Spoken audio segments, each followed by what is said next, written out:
السلام عليكم ورحمة الله وبركاته. السلام ورحمة الله. الحمد لله نحمده ونستعينه ونستغفره ونؤمن به ونتوكل عليه ونعوذ بالله من شرور أنفسنا ومن سيئات أعمالنا. من يهده الله فهو المهتدي ومن يضلل فلن تجد له وليا مرشدا. ونشهد أن لا إله إلا الله وحده لا شريك له ونشهد أن حبيبنا ومولانا محمدا عبده ورسوله الذي أرسل رسوله بالحق بشيرا ونذيرا وداعيا إلى الله بإذنه وسراجا وشمسا ونورا وقمرا منيرا. فقد قال الله تعالى في كلامه المجيد وفي فرقانه الحميد وبرهانه التوحيد والرسالة والبلاية والآخرة. أعوذ بالله من الشيطان الرجيم. بسم الله الرحمن الرحيم. إن الله وملائكته يصلون على النبي يا أيها الذين آمنوا صلوا عليه وسلموا تسليما. اللهم صل على سيدنا مولانا محمد وعلى آل سيدنا محبت. اللهم صل على سيدنا مولانا محمد وعلى آل سيدنا. আমরা সবাই গুনাহগার গো মালিক, তাই তো আপনারে চিনিলাম না। আমরা সবাই গুনাহগার গো নবীজি, তাই তো আপনারে চিনিলাম না। সে কারণে রোজ হাসরে আপনি মোদের ভুলিলেন না। আল্লাহুম্মা সাল্লি আলা সাইয়্যিদিনা মাওলানা মুহাম্মদ ওয়া আলা আলি সাইয়্যিদিনা।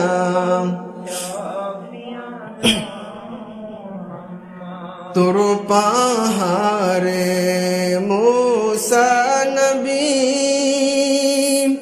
জুতা খুলে গুন্ন হন, আমার নূর নবী জিওনার জুতা মুবারকের ধুলায় আল্লাহর আরশ ধন্য হয়। আল্লাহুম্মা সাল্লি আলা সাইয়্যিদিনা মাওলানা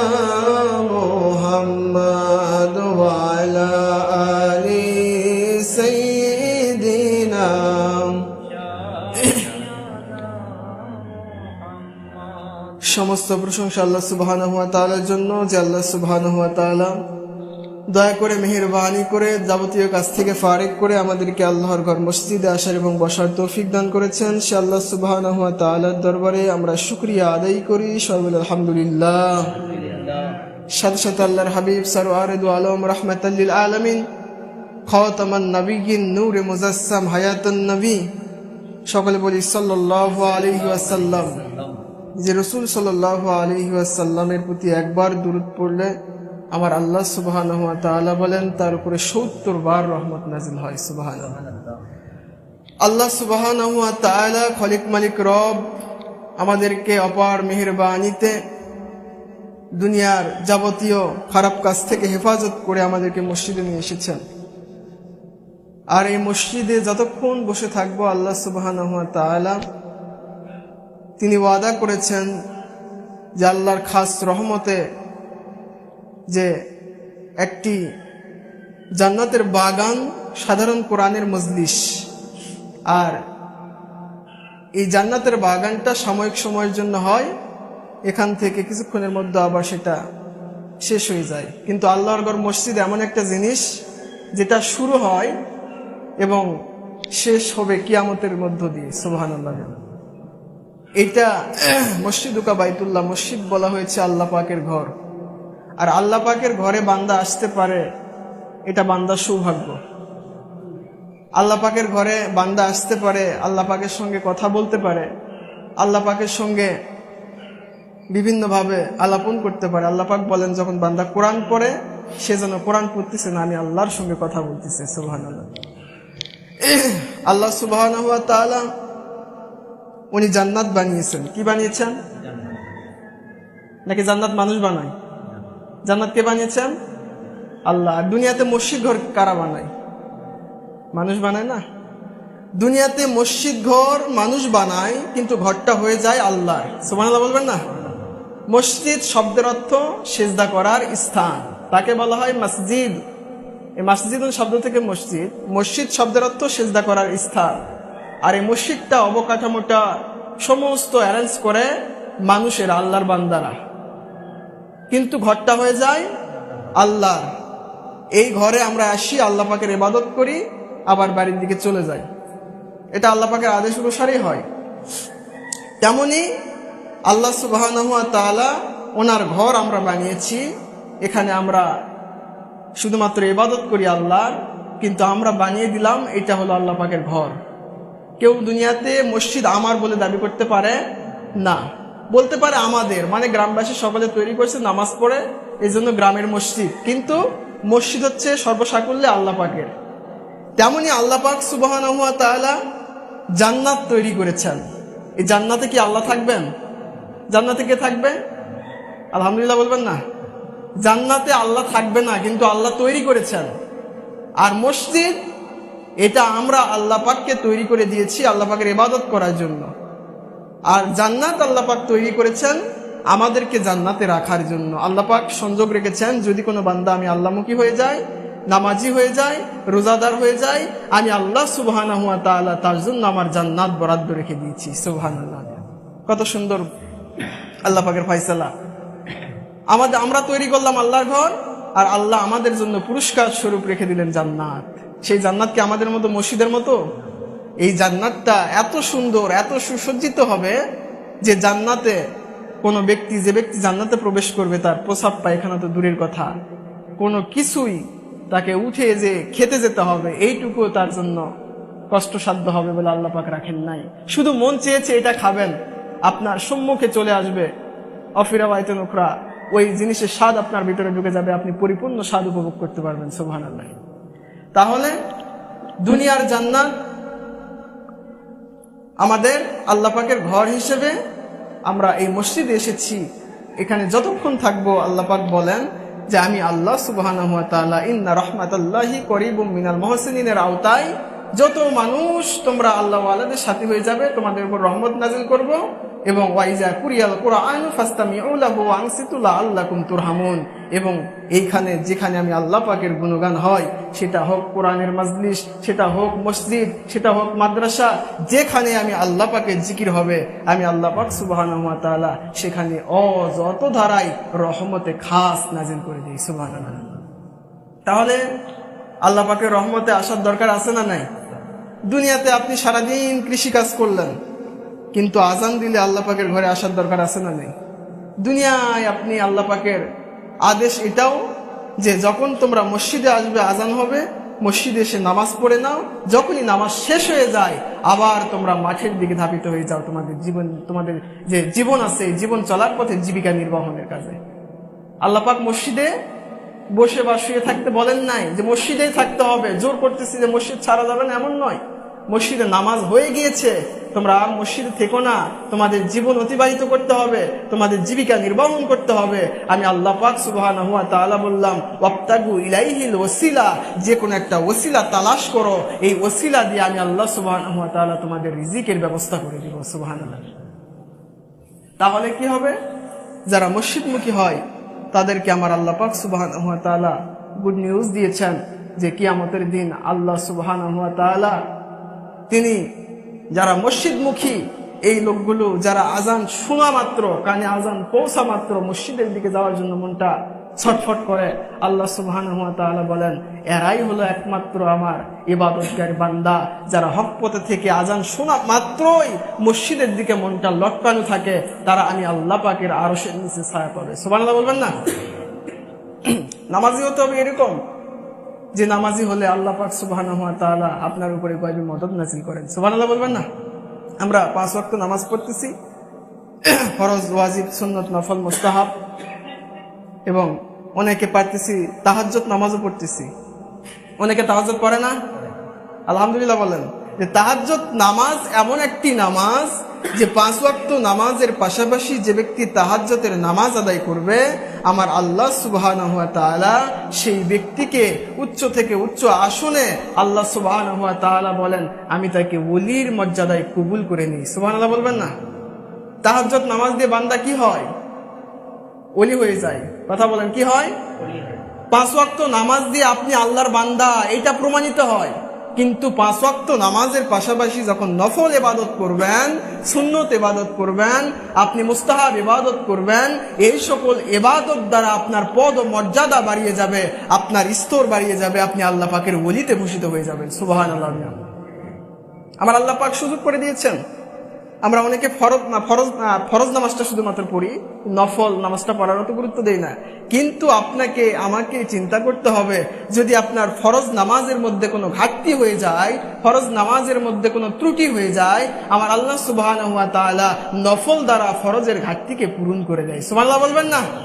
আমার আল্লাহ সুবহানাহু ওয়া তাআলা কিয়ামতের দিন যখন দেখবে বান্দার নামাজ পড়েছে, 10 বছর নামাজ পড়েছে, 10 বছর নামাজ পড়ার পর আল্লাহ পাক দেখতেছেন ওজন দেওয়ার সময় যে আপনার নামাজ, ফরজ নামাজের মধ্যে ত্রুটি আছে, যার কারণে নামাজের এইটা কবুল হচ্ছে না, তখন আমার আল্লাহ পাক ওয়াদার করবেন, দেখো আমার বান্দার কোনো নফল ইবাদত নাই, ওই নফল ইবাদত দ্বারা ফরজের ঘাটতিকে পূরণ করে দিয়ে বান্দাকে জান্নাতি বানিয়ে দেওয়া হবে। সুবহানাল্লাহ বলবেন না?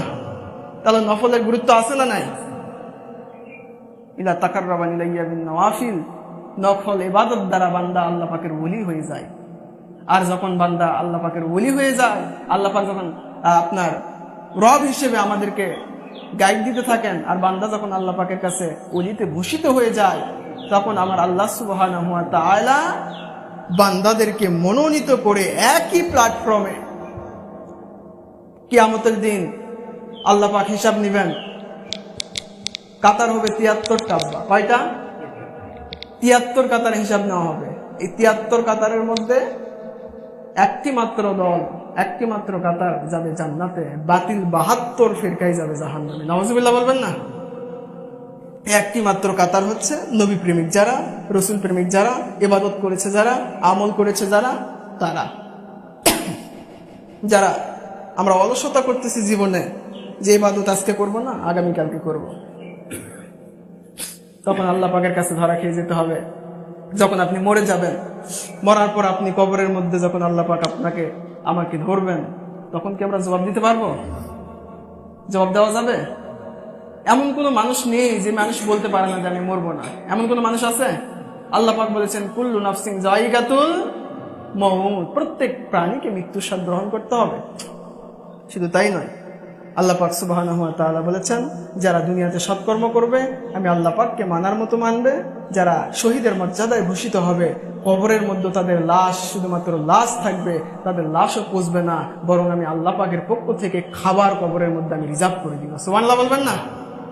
আপনি ইলমি বরজাকের মধ্যে কবরে রাখার পর আপনাকে যারা জান্নাতি হবে এই জান্নাতীদেরকে এমন একটি ঘুম দেওয়া হবে যে এক ঘুমে তারা কিয়ামত পর্যন্ত, এই হাসরের মাঠ পর্যন্ত একবার ঘুমিয়ে জান্নাতের স্বাদ ভোগ করতে থাকবে। ডাইরেক্ট জান্নাতের স্বাদ ভোগ করতে দেওয়া হবে না যতক্ষণ না আখিরি নবী জান্নাতে প্রবেশ করবে। সমস্ত মানুষেরা সমস্ত উম্মতদেরকে নিয়ে আল্লাহ রাসূল সাল্লাল্লাহু আলাইহি ওয়াসাল্লাম যখন জান্নাতে যাবেন তখন পরিপূর্ণ জান্নাতে ভোগ করতে পারবেন। কিন্তু যারা জান্নাতি তাদেরকে কবরে জান্নাতের খাবার পরিবেশন করা হবে। সুবহানাল্লাহ বলবেন না? আল্লাহ পাক বলেন কোরআন শরীফে সূরাতুল বাকারা 2 নম্বর সূরা 3 নম্বর পারা আয়াত শরীফ নম্বর 154 2 নম্বর পারার মধ্যে আমার আল্লাহ সুবহানাহু ওয়া তাআলা বলেন ওয়ালা তাকুলু লিমান ইউক্তালু ফি সাবিলিল্লাহি আমওয়াতা বাল আহইয়াউ ওয়ালাকিন লা তাশউরুন। সুবহানাল্লাহ বলবেন না? যে ব্যক্তিরা আমি আল্লাহ রাব্বুল আলামিনের রাহে জীবন দিয়ে দেয়, আমি আল্লাহ বললাম ওয়ালা তাহসাবান্নাল্লাযিনা কুতিলু, এটা সূরাতুল ইমরানের মধ্যে আবার পাবেন। সূরাতুল ইমরান 169 নম্বর আয়াতের ভিত্তিতে আমার আল্লাহ রাব্বুল আলামিন বলছে ওয়ালা তাহসাবান্নাল্লাযিনা কুতিলু ফি সাবিলিল্লাহি আমওয়াতা বাল আহইয়াউন ইনদা রাব্বিহিম ইরযাকুন। সুবহানাল্লাহ বলবেন না? তার কবরের মধ্যে আমি আল্লাহ রিজিক দিতে থাকবো। মরা মানুষ কি রিজিক খায়? খাবার খায়? মরা মানুষ খাবার খায়? খাবার কে খায়? জিন্দা মানুষ খাবার খায়, মরা মানুষ খাবার। আমার আল্লাহ সুবহানাহু ওয়া তাআলা বলেন আমি তোমাদেরকে কবরের মধ্যে খাবার দিয়ে দিব। তাহলে এই খাবারটা কে খাবে? মরা না জিন্দা? তাহলে কবরের মধ্যে মানুষ কি থাকে? মরা না জিন্দা? জিন্দা। এই জন্য কবরের পাশ দিয়ে যাওয়ার সময় আসসালামু আলাইকুম ইয়া আহলাল কুবুর বলি না আমরা? না মরা মানুষকে সালাম দেই? এই জন্য কবরবাসীকে সালাম দেওয়ার আদব দাঁড়িয়ে এবং কবরবাসীকে সালাম দিতে হয়। এই কারণে কবরের মধ্যে কবরবাসী জিন্দা। সুবহানাল্লাহ বলবেন না? এইটা আকীদা, এইটা বিশ্বাস। কে জান্নাতি কে জাহান্নামী সেটা আমাদের প্রশ্ন আসে না, কিন্তু কবরের পাশ দিয়ে গেলে রাসূল সাল্লাল্লাহু আলাইহি ওয়াসাল্লাম শিখিয়েছেন তোমরা কবরবাসীকে সালাম দাও। মরা মানুষকে সালাম দেওয়া যায় না। যখনই বান্দা আজরাইল জীবন নিয়ে চলে যায় কিছুক্ষণের জন্য তার সমস্ত কিছু বন্ধ করে দেওয়া হয়। সে দেখতে পারে সবই, কিন্তু বলার ক্ষমতা রাখে না। যখনই কবরের মধ্যে রাখা হয় মুনকির নাকির ফেরেশতা আসে, তাকে আবার রূহ দিয়ে জিন্দা করে দেওয়া হয়। সুবহানাল্লাহ বলবেন না? তখন তার হিসাব শুরু হয়ে যায়। এই জন্য যখন মানুষ মারা যায় ধোয়ায় দেওয়া, খাটিনায় রাখা, এই সময় মরা মানুষকে সালাম দেওয়া লাগবে না। কিন্তু যখনই কবরে দাফন করা হবে সঙ্গে সঙ্গে ওই দাফন করার পর যে আমরা মুনাজাত করি, এই মুনাজাতের আগে আসসালামু আলাইকুম ইয়া আহলাল কুবুর দিয়ে কিন্তু আমরা দোয়া শুরু করে দিই। কথা বলেন? এই জন্য, কারণ কবরের মধ্যে রেখেছি এখন জিন্দা, আল্লাহর রাহে জিন্দা। জান্নাতি হলেও জিন্দা, জাহান্নামী হলেও জিন্দা। জান্নাতি হলে আমার আল্লাহর পক্ষ থেকে খাবার পাবে, আমার আল্লাহর পক্ষ থেকে নিয়ামত পাবে, আর জাহান্নামী হলে আল্লাহর পক্ষ থেকে আল্লাহ যে ফায়সালা রেখেছেন সেই ফায়সালা তাকে দেওয়া হবে। কবরের আযাব এত কঠিন, কবরের মাটি এক পাশের মাটি আরেক পাশে যখন চাপ দেয় আপনার হাড় গুড় একেবারে ভেঙে চূর্ণ বিচূর্ণ হয়ে এক পাশের মাটি আরেক পাশে লেগে যায়। আমার আল্লাহ সুবহানাহু ওয়া তাআলা বলেন তোমরা কবরের আযাব বুঝতে পারতেছ না, কিন্তু দুনিয়াতে যারা চতুষ্পদ জন্তুর জানোয়ার আছে, এই জন্তুর জানোয়ারকে মানুষ মারা যাওয়ার পর কোনো জাহান্নামী ব্যক্তির পাশে যদি, কবরের পাশে যদি কোনো গরু ছাগলকে বেঁধে রাখা হয়, অনেক ক্ষেত্রে দেখবেন গরু ছাগল পাগল হয়ে দড়ি ছিঁড়ে চলে যায়। এটা কবরের আযাব তারা শুনতে পায়, তারা কবরের আযাবকে সহ্য করতে পারে না। আমার আল্লাহ বললেন বালহুম আদাল, যারা তোমরা জেনেও জানো না, বুঝেও বুঝো না, তাদেরকে আমি আল্লাহ সুবহানাহু ওয়া তাআলা এই সকল চতুষ্পদ জন্তু জানোয়ার নির্বোধ প্রাণীদের চেয়েও নিকৃষ্ট ভাবি, কারণ তোমরা জেনেও আমি আল্লাহকে মানো নাই। নাউজুবিল্লাহ বলবেন না? চতুষ্পদ জন্তু জানোয়াররাও বুঝে কবরের আযাব কি, কিন্তু আজকে আমরা মানুষই বুঝতেছি না। কবরের চিন্তা আমরা নিয়ে আসতেছি না, কবরের জীবন কি এটা আমরা বুঝতেছি না। কিন্তু আমার আল্লাহ পাক সুবহানাহু ওয়া তাআলা বলেন যে আমি বান্দাকে এমন করে সৃষ্টি করেছি, মানুষ মাত্রই মরণশীল। যারা দুনিয়াতে একবার জন্মগ্রহণ করেছে তাদেরকে আমি আল্লাহ মৃত্যু দিয়েছি, কিন্তু এই মৃত্যুটা হবে কারো জান্নাতি মৃত্যু, কারো জাহান্নামী মৃত্যু। কিন্তু মৃত্যুর কথা আমরা স্মরণই করি না, দুনিয়া নিয়ে ব্যস্ত। দুনিয়া নিয়ে যদি ব্যস্ত আমরা না হতাম তাহলে আজকে মসজিদে জায়গা দেওয়া যাইত না, 5 ওয়াক্ত নামাজে 3 জন 4 জন হতো না, মসজিদে জায়গা দেওয়া যেত না। কারণ ভয় দুনিয়ার, আল্লাহর নয়, ভয় হচ্ছে দুনিয়ার, যে কেমনে টাকা কামাই করবো, কেমনে মানুষ আমাকে বড় বলবে। এইটা কিন্তু সবার মনের মধ্যে আছে না নাই? এটা লোভ লালসা আমার আল্লাহ সুবহানাহু ওয়া তাআলা বলেন, এই লোভ লালসা যতক্ষণ পর্যন্ত না তোমার মনের ভিতর থেকে তুমি ছেড়ে ফেলে না দিতে পারবে, ততক্ষণ পর্যন্ত না তুমি মুমিনের কাতারে পড়বে না, তুমি মুসলমানের কাতারে পড়বে না। আমার আল্লাহ সুবহানাহু ওয়া তাআলা বলেছেন, ইয়া আইয়ুহাল্লাযীনা আমানুত্তাকুল্লাহা হাক্কা তুকাতিহি ওয়া লা তামুতুন্না ইল্লা ওয়া আনতুম মুসলিমুন। ওই ব্যক্তি মুসলমান না হয়ে তোমরা মরো না। ও মুমিনেরা, ইয়া আইয়ুহাল্লাযীনা আমানু, যারা নিজেকে মুমিন বলে দাবি করো, আমানুত্তাকুল্লাহা, তোমরা আল্লাহকে ভয় করার মতো ভয় করো। হাক্কা তুকাতিহি ওয়া লা তামুতুন্না ইল্লা ওয়া আনতুম মুসলিমুন, তোমরা মুসলমান না হয়ে মরো না। কঠিন কথা। এই আয়াতে কারিমা বিশ্লেষণ করতে গিয়ে আল্লাহর ওলি হযরত আব্দুল কাদের জিলানী রাহমাতুল্লাহ আলাইহি ওনার প্রসাব মোবারক থেকে এবং তার ভিতরের কলিজা গুড্ডাগুলা সব চূর্ণ বিচূর্ণ হয়ে গিয়েছিলেন। সুবহানাল্লাহ বলবেন না? তিনি এই আয়াত পড়ে এত নিজেকে ভীত মনে করেছিলেন। তিনি বলেন যে আয়াতকে আমি বিশ্লেষণ করতে গিয়ে আমার আল্লাহ এত কঠিন কথা বলেছেন। যারা মুমিন তাদেরকে আল্লাহ বলেছেন, ইয়া আইয়ুহাল্লাযীনা আমানু, যারা নিজেকে মুমিন বলে দাবি করো, তোমরা মুসলমান না হয়ে মরো না। মুমিন কেমনে মুসলমান না হয়ে মরে না? এই আয়াতকে আমি বিশ্লেষণ করতে গিয়ে আমি আব্দুল কাদের জিলানী রাহমাতুল্লাহ আলাইহি আমার ভিতরের কলিজা গুড্ডাগুলা সব চূর্ণ বিচূর্ণ হয়ে গিয়ে প্রসাবের রাস্তা দিয়ে আমি মৃত্যুর আগে বেরিয়ে গিয়েছি। সুবহানাল্লাহ বলবেন না? তাহলে আমরা কোরআনের একটি আয়াত রিসার্চ করতে গেলে দুনিয়ার কোনো কিছুই আমাদের ভালো লাগবে না, কিন্তু আমরা দুনিয়া নিয়ে পড়ে আছি, আখেরাতের চিন্তা আমাদের নেই। আমরা মসজিদমুখী নয়। মসজিদমুখী কারা ছিলেন? মসজিদমুখী ছিলেন ওই সকল ব্যক্তি, ইয়া আইয়ুহান নাবিয়্যু হাসবুকাল্লাহু মানিত্তাবা'আকা মিনাল মুমিনিন। আল্লাহু আকবার। আল্লাহ সুবহানাহু ওয়া তাআলা বললেন, আমি মুমিনদেরকে বলে দিলাম, ইয়া আইয়ুহান নাবিয়্যু হাসবুকাল্লাহু মানিত্তাবা'আকা মিনাল মুমিনিন। হে নবী, আপনাকে যারা মানার মতো মানবে, আপনাকে যারা বোঝার মতো বুঝবে, আপনাকে যারা ফলো করবে, আর আপনাকে ফলো করার অর্থ হলো আমি আল্লাহ সুবহানাহু ওয়া তাআলাকে ফলো করা। আর আমি আল্লাহকে যারা মেনে নিল, আমি আল্লাহ সুবহানাহু ওয়া তাআলা বললাম, আমি আল্লাহর পক্ষ থেকে আপনাকে যেমন আমি আল্লাহ আপনার জন্য যথেষ্ট হয়ে গিয়েছি, ইয়া আইয়ুহান নাবিয়্যু, আপনার জন্য আমি আল্লাহ পাক যেমন যথেষ্ট হয়ে গিয়েছি, আপনার যারা সত্যিকারের আমার মুমিন বান্দারা, আপনার উম্মত যারা হবে, তাদের জন্য আমি আল্লাহ পাক তেমন যথেষ্ট হয়ে যাব। সুবহানাল্লাহ। তাহলে আজকে যদি আমরা আল্লাহ পাকের মুখী, আল্লাহ পাক মুখী হয়ে যাই, তাহলে আল্লাহ আমাদের জন্য যথেষ্ট। কথা বলে, আল্লাহ আমাদের জন্য যথেষ্ট। আর যদি আল্লাহমুখী আমরা না হতে পারি, তাহলে কি আল্লাহ যথেষ্ট হবে? আল্লাহর জন্য যথেষ্ট হতে হবে। আল্লাহ পাকের জন্য বান্দা যেমন আল্লাহ পাককে মেনে নিয়ে বান্দা যেমন আল্লাহ পাকের কাছে ধরা দিবে, আমার আল্লাহ সুবহানাহু ওয়া তাআলা বলেন, আমি ওই বান্দার জন্য যথেষ্ট হয়ে যাই। কেমন যথেষ্ট হয়ে যায়? আমার বান্দারা মৃত্যুবরণ করলে তারা সবকিছু উপলব্ধি করতে পারে, শুধুমাত্র আল্লাহ সুবহানাহু ওয়া তাআলা বলেন যে আমি তাদেরকে ক্ষমতা দেই নাই কথা বলার। তোমরা যখন মানুষকে ধোঁয়ায় দিবা, তোমরা যখন মানুষের সামনে মৃত ব্যক্তির সামনে কথাবার্তা বলবা, সমস্ত মৃত ব্যক্তি শুনতে পায়।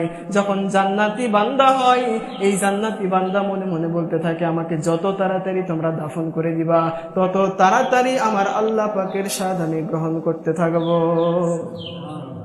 যখন বান্দা জাহান্নামী হয়ে যায়, তখন বান্দা মৃত্যুবরণ করেছে এটা উপলব্ধি করতে পারে। এই বান্দাটা মনে মনে বলতে থাকে, আমাকে তাড়াতাড়ি তোমরা দাফন করে দিও না, তাড়াতাড়ি তোমরা আমাকে কবর দিও না, কারণ কবর দিলেই আল্লাহ পাকের ফেরেশতারা আমাকে জাহান্নামে নিয়ে যাবে।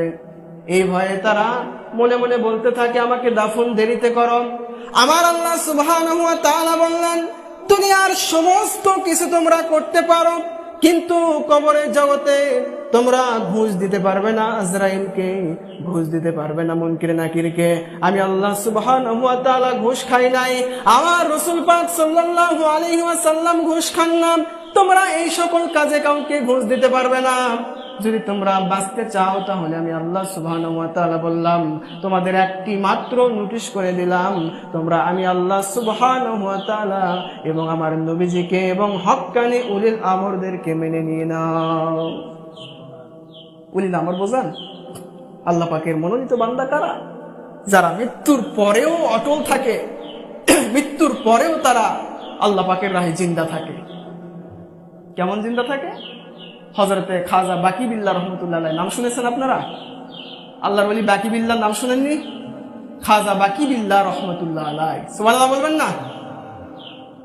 একটি মানুষ ততক্ষণ পর্যন্ত ফানাফিল্লাহ বাকা বিল্লাহ হতে পারে না যতক্ষণ পর্যন্ত না নিজের নফসের সঙ্গে যুদ্ধ করে ফানাফির শায়েখ না হতে পেরেছে। আপনাকে ফানাফির শায়েখ হতে হবে, তারপরে ফানাফির রসুল হতে হবে, তারপরে ফানাফিল্লাহ হতে হবে, তারপরে আপনাকে বাকা বিল্লাহর পর্যায়ে যেতে হবে। যদি কোনো মানুষ বাকা বিল্লাহ হয়ে যায়, তার দুনিয়া আর দুনিয়া মনে হবে না, সমস্ত কিছুই তার জন্য খেলনা মনে হবে। সুবহানাল্লাহ বলবেন না? আল্লাহর ওলি খাজা বাকি বিল্লাহ রহমতুল্লাহ আলাইহি এমন এক দরজার আল্লাহ ওয়ালা ছিলেন। তিনি বললেন, তার ভাইকে ডাক দিয়ে দিলেন, নাজিমউদ্দিন রহমতুল্লাহ আলাইহি। নাজিমউদ্দিন রহমতুল্লাহ আলাইহিকে ডাক দিয়ে বললেন, আমার প্রাণের ভাই, আমি অমুক দিন আমার আল্লাহ সুবহানাহু ওয়া তাআলা আদেশ করেছেন মানুষ মৃত্যুর স্বাদ গ্রহণ করবে, আমাকেও মরে যেতে হবে, আমিও দুনিয়াতে চিরদিন থাকবো না। তবে আমার আল্লাহর দয়াতে অমুক দিন জোহরের নামাজের পরে আমার ইন্তেকাল হবে, আর জোহরের নামাজের পরে যখন আমার ইন্তেকাল হয়ে যাবে, দয়া করে মেহেরবানি করে আমি আমার মৃত্যুর আগের 3টি ওসিয়ত করে গেলাম, 3টি শর্ত দিয়ে গেলাম, এই 3টি শর্ত যার ভিতরে থাকবে দুনিয়াতে এমন মানুষ তোমরা খুঁজে বের করবে। যদি এই 3টি শর্তওয়ালা মানুষ দুনিয়াতে জীবিত থাকে, তাহলে সে যেন আমার জানাজা নামাজ পড়ায়। আর এই 3টি শর্তের মধ্যে যদি কোনো মানুষ মিল পাওয়া না যায়, তাহলে আমার জানাজা যেন কেউ করে না। তোমরা আল্লাহ পাকের রাহে ছেড়ে দিবে, আমার আল্লাহর পক্ষ থেকে যে ফয়সালা আসবে আমি বাকি বিল্লাহর জন্য সেটাই যথেষ্ট হয়ে যাবে। আমি বাকি বিল্লাহ শর্ত দিয়ে গেলাম। ও আমার ভাই, হযরতে আল্লাহর ওলি বাকি বিল্লাহ রহমতুল্লাহ আলাইহি 3টি শর্ত দিচ্ছেন। 1 নাম্বার শর্ত, যে ব্যক্তি আমার জানাজা নামাজ পড়াবে এই ব্যক্তি এমন ব্যক্তি হতে হবে জীবনে তাকবীরে উলার সহিত কোনদিন 5 ওয়াক্ত নামাজ কাজা করে নাই। সুবহানাল্লাহ বলবেন না? এত বড় শর্ত, দুনিয়াতে এরকম লোক এখন পাওয়া যাবে? 5 ওয়াক্ত নামাজ যবে থেকে তার উপর শরীয়ত চালু হয়েছে, সে 5 ওয়াক্ত নামাজ মসজিদে তাকবীরে উলা, বোঝেন?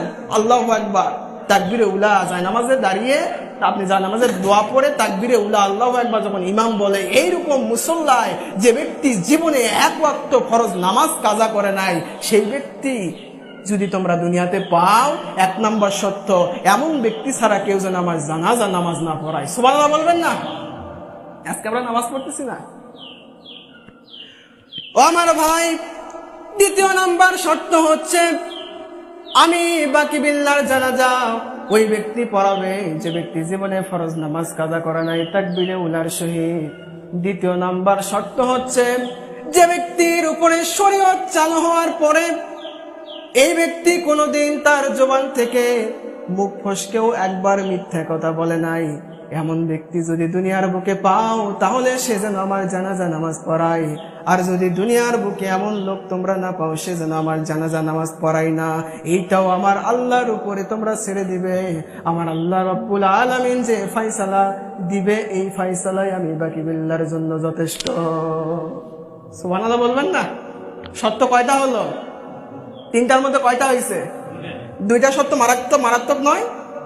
জীবনে 5 ওয়াক্ত নামাজ কাজা হয় নাই, জীবনে মিথ্যা কথা কোনোদিন বলে নাই, এই রকম মানুষ যদি তোমরা পাও, এবং 3 নাম্বার শর্ত হচ্ছে জীবনে ফরজ নামাজ তো হয়তো বা কেউ পড়তেও পারে, এমনও আল্লাহর ওলি আছে যারা ফরজ নামাজ বাদ দেয় নাই।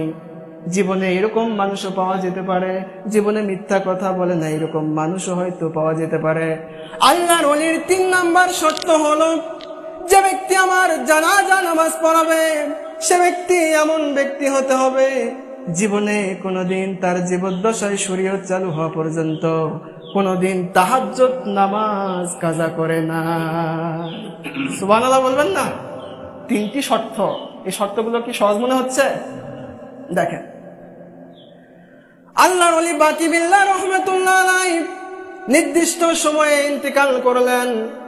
মানুষ মরলে মানুষের জবান বন্ধ হয়ে যায়, মানুষ মরে গেলে আমার আল্লাহ পাক কবরে রিজিক দিয়ে থাকেন জান্নাতি বান্দাদেরকে। কেমন ভাবে দেখেন, আল্লাহর ওলি নাজিমউদ্দিন কোবরা বলেছিলেন, জোহর নামাজের পরে আমি ইন্তেকাল করব।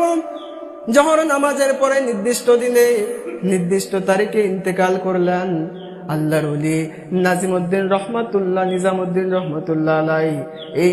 এই ঘটনাটি এসেছে আপনার নুজহাতুল বাসিরিন কিতাবের মধ্যে।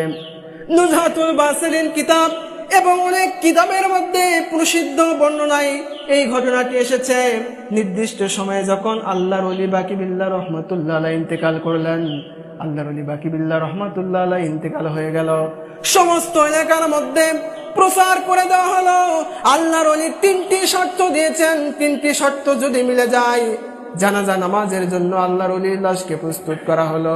খাটিয়া সামনে নিয়ে সমস্ত মানুষকে লক্ষ্য করে বলা হলো, এতক্ষণ ধরে প্রচার করা হলো, কোনো মানুষ যদি এই 3টি শর্তে তোমরা প্রস্তুত থাকো, জীবনে তোমরা কোনোদিন নামাজ 5 ওয়াক্ত কাজা করো নাই, জীবনে মুখ স্লিপ করে কোনোদিন মিথ্যা কথা বলো নাই, জীবনে কোনো মানুষ তাহাজ্জুদ নামাজ কাজা করে নাই, এই 3টি শর্তে যদি কোনো মানুষ এই জানাজার মজলিসে থাকো, দয়া করে সামনে এসে জানাজা নামাজ পড়াও।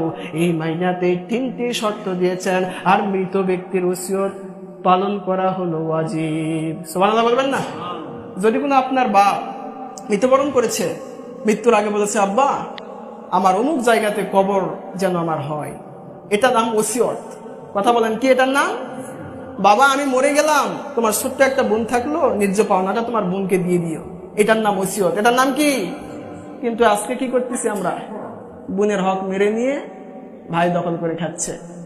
কিয়ামতের দিন পাই টু পাই আপনি যতক্ষণ পর্যন্ত না হিসাব না দিতে পারবেন, আপনার জন্য জান্নাত নয়। যদি আপনি দুনিয়াতে ভাইয়ের হক মেরে খান, বোনের হক মেরে খান, 1 টাকা মেরে খেয়েছেন, এই পাওনাওয়ালা যতক্ষণ পর্যন্ত না আপনাকে ক্ষমা করেছেন, ততক্ষণ পর্যন্ত আল্লাহ যদি দয়া করে জান্নাত না দেয়, আপনার কপালে জান্নাত নাই। এবার এলান দেওয়া হলো, এমন যদি কোনো মানুষ থাকে, বাকিবিল্লাহ রহমতুল্লাহ আলাইহি 3টি শর্ত দিয়েছেন। 1 নম্বর শর্ত, তাকবীরে উলার সহিত 5 ওয়াক্ত নামাজ জীবনে কেউ কাজা কোনো ব্যক্তি যদি না করে, জীবনে যদি মিথ্যা কথা না বলে, জীবনে তাহাজ্জুদ নামাজও কাজা করে নাই, এমন শর্তে কোনো মানুষ থাকলে সামনে আসেন, জানাজা পড়ান। আল্লাহর ওলি বাকিবিল্লাহ রহমতুল্লাহ আলাইহি ওসিয়ত করে গিয়েছেন। সমস্ত জানাজার সমস্ত মানুষ হয়রান হয়ে গেলেন। তৎকালীন সময়ে জানাজার ফার্স্ট কাতারে 40 জন মতান্তরে 100 জন বড় বড় আল্লাহর ওলিরা জানাজা নামাজ পড়তে এসেছেন, তারাও হয়রান হয়ে গেলেন। এমন বড় সত্য তো আমরা জীবনেও শুনি নাই। এমন বড় সত্য আল্লাহর ওলি খাজা বাকিবিল্লাহ রহমতুল্লাহ আলাইহি দিলেন। 5 ওয়াক্ত নামাজ তাকবীরে উলার সহিত হয়তো আমরা জীবনে আদায় করেছি। আল্লাহ পাকের ওলিরা নিজের মনের কাছে প্রশ্ন করতে লাগলেন, হয়তো জীবনে কোনো সময় স্লিপ অফ টান হয়ে মুখ থেকে মিথ্যা কথা বলেছি, আমরা পারবো না এই জানাজার নামাজ আদায় করার জন্য, আমরা পারবো না, দয়া করে আপনি ফায়সালা দিয়ে দিন। আল্লাহর ওলিরা সমস্ত মানুষেরা আল্লাহর উপরে মুতাওয়াজ্জহ হয়ে গেলেন। হযরতে খাজা বাকিবিল্লাহ রহমাতুল্লাহ আলাইহি তিনি বলেছেন, যদি এরকম মানুষ দুনিয়াতে তোমরা না পাও, তাহলে তোমরা আল্লাহর উপরে ফায়সালা ছেড়ে দিবে। আমার আল্লাহ পাক যেমনে হোক আমার জানাজা করাবে, না হলে ওই অবস্থায় আমাকে দাফন করে দিবে। আমি খাজা বাকিবিল্লাহর জানাজার প্রয়োজন হবে না। সুবহানাল্লাহ বলে। সমস্ত মানুষ যখন আমার আল্লাহ পাকের দিকে মুতাওয়াজ্জহ হয়ে গেলেন, তাকে দেখতে পেলেন, হঠাৎ করে যেন আকাশ থেকে কি যেন নামে আসতেছেন। সুবহানাল্লাহ বলবেন না? ছায়া নামের কায়া কি যেন আকাশ থেকে নেমে আসতেছে। আল্লাহু আকবার, আল্লাহু আকবারের ধ্বনি নিয়ে সঙ্গে সঙ্গে সমস্ত মানুষের বোঝা বাকি থাকলো না। সমস্ত মানুষেরা জানাজার নামাজে কাতারবদ্ধ হয়ে গেলেন, সারিবদ্ধ হয়ে গেলেন। এই আসমান থেকে ছায়া নামের কায়া এসে মুসল্লায় দাঁড়ালেন, জানাজা নামাজ শুরু করে দিলেন। প্রথম তাকবীর পড়লেন, দ্বিতীয় তাকবীর বললেন, তৃতীয় তাকবীর, চতুর্থ তাকবীর হয়ে গেল, ডানে সালাম বামে সালাম হয়ে গেল। আমার আল্লাহ পাকের ওলির জন্য সানাসিপত দোয়া হয়ে গেল। এবার আমার আল্লাহর ওলিকে জানাজা পড়াইয়া এই যে আসমান থেকে নেমে এলেন ছায়া নামের কায়া, এই ছায়াটা কারো সাথে কথা বলে না, কারো সাথে জবান দেয় না। জানাজা নামাজ যখন কমপ্লিট হয়ে গেল, ছায়া নামের কায়া আবার আসমানের দিকে যখন যাওয়া শুরু করবে, আল্লাহর ওলি নাজিমউদ্দিন রহমতুল্লাহ আলাই সঙ্গে সঙ্গে আমার আল্লাহর দিকে মোতাওয়াজ্জহ হয়ে গেলেন। ও আমার মালিক, আল্লাহর ওলি খাজা বাকি বিল্লাহ এমন সত্য দিলে যে সত্য মোতাবেক দুনিয়াতে কোনো মানুষ পাওয়া গেল না। একটি মাত্র ব্যক্তি কোথায় থেকে আপনি নাজিল করলেন? আমি নাজিমউদ্দিন রহমতুল্লাহ আলাই আমার আল্লাহ পাকের দয়াতে, ও আল্লাহ আপনার দয়াতে এই ব্যক্তির থেকে জানতে চাই। সঙ্গে সঙ্গে নাজিমউদ্দিন রহমতুল্লাহ আলাই গিয়ে আস্তিন জড়িয়ে ধরলেন ছায়া নামের কায়াটা, জড়িয়ে ধরে বললেন, ও আল্লাহ পাকের গায়বী মদদ, আল্লাহ পাকের দয়াতে আপনি বলে দিয়ে যান খাজা বাকি বিল্লাহর জানাজা আপনি পড়ালেন, আপনি কে যতক্ষণ পর্যন্ত আপনি না বলবেন আপনার আস্তিন মোবারক আমি ছাড়ব না।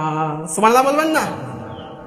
সঙ্গে সঙ্গে এই ছায়া নামের কায়া থেকে বের হয়ে আসতেছে যে নাজিমউদ্দিন, আমি দুনিয়াতে আমার আল্লাহ সুবহানাহু ওয়া তাআলা ওনাকে সাক্ষী রেখে 3টি ওসিয়ত করেছিলাম।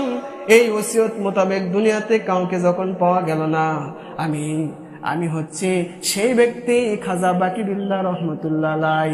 আমার রূহ মোবারক আমার আল্লাহ সুবহানাহু ওয়া তাআলা আমার রূহকে আদেশ করেছে।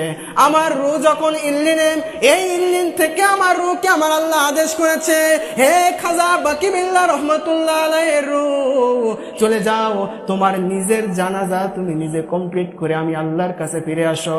কারণ তুমি যে তাকওয়াবান ছিলে, তুমি যে আল্লাহ ভীরু ছিলে, তুমি যে আল্লাহ রব্বুল আলামিনের প্রতি ফানা ছিলে, এমন কোন মানুষ দুনিয়াতে নেই। আর তুমি জানাজা ছাড়া কেমনে আমি আল্লাহ পাকের কাছে দাফন হয়ে যাবে? চলে যাও খাজা বাকি বিল্লাহর রূহ, চলে যাও, গিয়ে জানাজা নামাজ পড়াও, জানাজা নামাজ কমপ্লিট করে আমি আল্লাহর কাছে আবার ফিরে এসো। সমস্ত ফার্স্ট কাতারের সমস্ত মানুষ শুনলেন যে ব্যক্তি জানাজা নামাজ পড়াইছে ছায়া নামের কায়া, এই ব্যক্তি আর কেউ নয়, এই ব্যক্তি খাজা বাকি বিল্লাহ রহমতুল্লাহ আলাইহির রূহ। সুবহানাল্লাহ বলবেন না? আজীব ব্যাপার নয়? আল্লাহ পাকের কাছে আমরা সবাই সমান। আমরা একটু ওসিয়ত করি তো এরকম, আল্লাহ কি ওই ছায়া নামের কায়া দিয়ে আমাদের জানাজা করবে? আল্লাহ কি ঠেকা পড়ছে? আল্লাহ ঠেকা পড়ে নাই। ঠেকা তখনই আপনার আবার ঠেকা 5 ওয়াক্ত নামাজ পড়ি নাই, একটু যদি এদিক সেদিক হয়, হঠাৎ আপনি ধান কেটে রেখেছেন, আলু লিরাবান্দা হয় নাই, আলিরাবান্দা হবে, এমন সময় আল্লাহ বৃষ্টি দিয়েছেন, বাড়িতে আল্লাহকে তুলে বসে গেল, আল্লাহ চোখ নাই, চোখে দেখে না, এরকম কথা অনেকে বলে না? আপনি আল্লাহর প্রতি নির্ভরশীল হতে পারেন নাই। আপনার বলা এটা উচিত ছিল, আমার ফসল কেন, আমার জীবনকে আল্লাহ পাক তলিয়ে দিল, আল্লাহ পাক আল্লাহ, বাঁচানি ওয়ালাও আল্লাহ, মারনি ওয়ালাও আল্লাহ। সুবহানাল্লাহ বলবেন না? এর নাম হচ্ছে ফানাফিল্লাহ। ফানাফিল্লাহর পর্যায় সহজ পর্যায় নয়, ফানাফি শায়েখ হতে হবে। আপনার মুর্শিদের দিকে ফানান যতক্ষণ না হতে পারবেন তখন ফানাফির রসুল হতে পারবেন না, আর ফানাফির রসুল যতক্ষণ না হতে পারবেন ফানাফিল্লাহ হতে পারবেন না। ফানাফির রসুল হলে আমার রসুল এটা করেছে, আপনার জীবন ওখানে ধ্বংস হয়ে যাবে, আপনি ওখানে হত্যা হয়ে যাবেন, তারপরে ওই হারাম কাজ করবেন না, আমার রসুল এটা করে নাই, এর নাম হচ্ছে ফানাফির রসুল। কিন্তু আমরা 5 ওয়াক্ত নামাজই পড়ি না, কিসের ফানাফির সাহেব, কিসের ফানাফির রসুল? 5 ওয়াক্ত নামাজ পড়তে চাই না, ফজরের নামাজ আমাদের অজস্রভাবে কাজা হয়ে যায়। আল্লাহ পাক আমাদের সবাইকে মাফ করেন, আল্লাহুম্মা আমিন। আল্লাহ পাকের হাবিবের প্রতি মহব্বত আনবেন তো? মহব্বত আনতে হবে না? তাহলে দুনিয়াতে, আখিরাতে, কবরে, মিজানে, পুলসিরাতে, সমস্ত জায়গায় আমার নবীজিকে শাফায়াতকারী হিসেবে পাবেন। সুবহানাল্লাহ বলবেন না? আমার নবীজি শাফায়াত করবেন। শুধুমাত্র আমার নবীজি নয়, আপনার পরিবারের মধ্যে কোরআনের সত্যকার আল্লাহওয়ালা, আল্লাহর হাফেজ, ওলি বান্দা যারা থাকবে, একজন পরিবারে যদি সত্যিকারের হকপন্থী একজন হাফেজ থাকে, এই পরিবারে একজন হাফেজে কোরআন তার পরিবারের 10 জন সদস্যকে নিয়ে আল্লাহ পাকের দয়াতে জান্নাতে প্রবেশ করতে পারবে। সুবহানাল্লাহ বলবেন না? আজকে সন্তানকে হাফেজ বানান, কারি বানান, কবরে, মিজানে, পুলসিরাতে আপনি এই সন্তানের ওসিলায় পার পেতে পারেন। আল্লাহ পাকের রসুল শাফায়াত করবে, শাফায়াতকারী একমাত্র আল্লাহ রসুল। ঠিক আছে, কিন্তু আল্লাহ রসুল বলবেন, আল্লাহ রসুলই ওয়াদার করবেন, অমুক গোত্রের অমুক মানুষ, অমুক অলি, অমুক হাফেজ, তোমাদেরকে ওয়াদার করলাম তোমার আন্ডারে এত মানুষকে নিয়ে তুমি জান্নাতে চলে যাও। তখন আল্লাহ রসুলের ওয়াদার ফলো করার জন্য তারা জান্নাতে চলে যাবে। সুবহানাল্লাহ বলবেন না? আল্লাহর নবী, নূরের নবীজি, আপনি আমার জীবনের জীবন। বলতে পারবেন না? বলেন। আল্লাহর নবী, ইমানের নবীজি, আপনি আমার জীবনের জীবন। আপনি আমার জীবন সাথী, অন্ধকার কবরের বাতি। আপনি আমার জীবন সাথী, অন্ধকার কবরের বাতি। আপনি আমার জীবনের জীবন। আল্লাহর নবী, ইমানের নবীজি, আপনি আমার জীবনের জীবন। রাহমাতাল লিল আলামিন, আপনি উম্মতের জামিন। রাহমাতাল লিল আলামিন, আপনি উম্মতের জামিন। আপনি উম্মতের জামিনদার। আল্লাহ নবী, ইমানের নবীজি, আপনি আমার জীবনের জীবন। আল্লাহর নবী, ইমানের নবীজি, আপনি আমার জীবনের জীবন। দেখে আপনার মোজেজা, ভাগবতী মা খাদিজা। দেখে আপনার মোজেজা, ভাগবতী মা খাদিজা। সঁপে দিলেন জীবন ও যৌবন। সুবহানাল্লাহ বলবেন না? দেখে আপনার মোজেজা, ভাগবতী মা খাদিজা। সঁপে দিলেন জীবন আর যৌবন। অর্থ সময় শ্রম যাহা ছিলেন, নবীজির কদমে দিয়ে দিলেন। বানাইলেন নবী জান্নাতের আপন। আল্লাহর নবী, ইমানের নবীজি, আপনি আমার জীবনের জীবন। বলুন আল্লাহর নবী, ইমানের নবীজি, আপনি আমার জীবনের জীবন। দেখে আপনাই হযরত বেলাল, প্রেমেতে হইলেন মাতাল। দেখে আপনাই হযরত বেলাল, প্রেমেতে হইলেন মাতাল। সইলেন উমায়ার কত জ্বালাতন। দেখে বেলালের প্রেম ভক্তি, কৃতদাস হতে দিলেন মুক্তি। দেখে বেলালের প্রেম ভক্তি, কৃতদাস হতে দিলেন মুক্তি। বানাইলেন আপন মুয়াজ্জিন। আল্লাহর নবী, নূরের নবীজি, আপনি আমার জীবনের জীবন। আল্লাহর নবী, ইমানের নবীজি, আপনি আমার জীবনের জীবন। আপনি আমার জীবন সাথী, অন্ধকার কবরের বাতি। আপনি আমার জীবন সাথী, অন্ধকার কবরের বাতি। আপনি আমার ত্রিভুবনের ধন। আল্লাহর নবী, ইমানের নবীজি, আপনি আমার জীবনের জীবন। আল্লাহর নবী, ইমানের নবীজি, আপনি আমার জীবনের জীবন। আল্লাহর নবীজি আমাদের জীবন, আমাদের মরণ। আপনি যখন মৃত্যুবরণ করবেন, যদি আল্লাহ রসুলের সঙ্গে আপনার গুড কানেকশন থাকে, আল্লাহর কসম, আপনার নবীজি যখন আজরাইল জান কবজ করবে, আপনার নবীজি আপনার স্বপ্নের মধ্যে এসে আপনাকে সান্ত্বনা দিতে থাকবে। সুবহানাল্লাহ বলবেন না? বিশ্বাস রাখুন। যারা ইমানদার, অনেক মানুষকে যারা ওই যে আপনার লাশ ধুত করেন, যারা লাশ ধুত করেন, আমি নিজেও এই লাশকে বিভিন্নভাবে ধোয়াইছি। আপনারা অনেক মানুষ দেখেন তবে আল্লাহ রসুলের নিষেধ আছে, যদি কোনো লাশ কোনো ব্যক্তি ধোয়ায় আর লাশের যদি কোনো ত্রুটি দেখে, এটা যেন বাহিরে মানুষকে না বলে। সুবহানাল্লাহ বলবেন না? কারণ কোন মানুষ কি হালতে গেছে, আল্লাহ পাক মাফ করুন, এই জন্য কারো ত্রুটি কোনো লাশ ধোয়া ব্যক্তি ধরতে পারবে না। অনেক মানুষ আছে, বোঝার জন্য বলতেছি, যে এমন ভাবে মৃত্যুবরণ করে তার প্রসাব পায়খানা দিয়ে অবস্থা একেবারে একাকার হয়ে যায়। আছে না এরকম? অনেক মানুষ আছে মৃত্যুর সময় প্রসাব পায়খানা তো দূরের কথা, এমন ভাবে মৃত্যুবরণ করে তার ফরস্তর হয় না, সতরই থাকে। সুবহানাল্লাহ বলবেন না? এটা মৃত্যুর আপনার নিদর্শন। আপনাকে মৃত্যু হতে হবে এমন অবস্থায়, এই মৃত্যুর দোরগোড়ায় যদি আপনাকে শয়তান ধোকা দেয়, আর যদি আপনি আল্লাহমুখী হয়ে যান, আমার আল্লাহ সুবহানাহু ওয়া তাআলা আমার জীবনকে পরিবর্তন করে দিয়ে আমার নবীজির সঙ্গে গুড কানেকশন থাকার কারণে আমাদের মৃত্যুটা জান্নাতি মৃত্যু হিসেবে কবুল করে নেয়। সুবহানাল্লাহ। কোন জাহান্নামী মানুষের জান যখন আজরাইল আলাইহিস সালাম কবজ করেন, তখন তিনি বলেন যে আমি এমন কষ্ট দিয়ে ওই জানটা কবজ করি যে ব্যক্তির জীবন বের হয়ে যাচ্ছে আবার আসছে, এইরকম অনুভব তার জীবনে যত কষ্ট আছে সমস্ত কষ্ট সে পেয়ে যায়। আর যদি কোনো ইমানদারের জান আমি কবজ করি আল্লাহর বন্ধু, তখন আমি এমন ভাবে জানটা কবজ করি যেমন একটি বাগান থেকে একটি ফুল কেউ গিয়ে সুন্দরভাবে ফুলকে স্পর্শ করলো, এইরকম স্পর্শকাতর সে বুঝতেই পারে না, তার সঙ্গে আমি গল্প করতে করতে তার জানটা আমি আজ ইসলাম নিয়ে আসি। সুবহানাল্লাহ বলবেন না? এই জন্য আমাদের সকলের জীবন যেন আল্লাহ রসুলের প্রেমে আমাদের ইমানি মৃত্যু নসিব হয়। সবাই আল্লাহুম্মা আমিন। ওয়া আখিরু দাওয়ানা আলহামদুলিল্লাহি রাব্বিল আলামিন। আমরা সুন্নাত পড়িনি, কবুল জমা চারা কাছে মুআক্কাদা আদায় করিনি। আসসালামু আলাইকুম ওয়া রাহমাতুল্লাহি ওয়া বারাকাতুহু।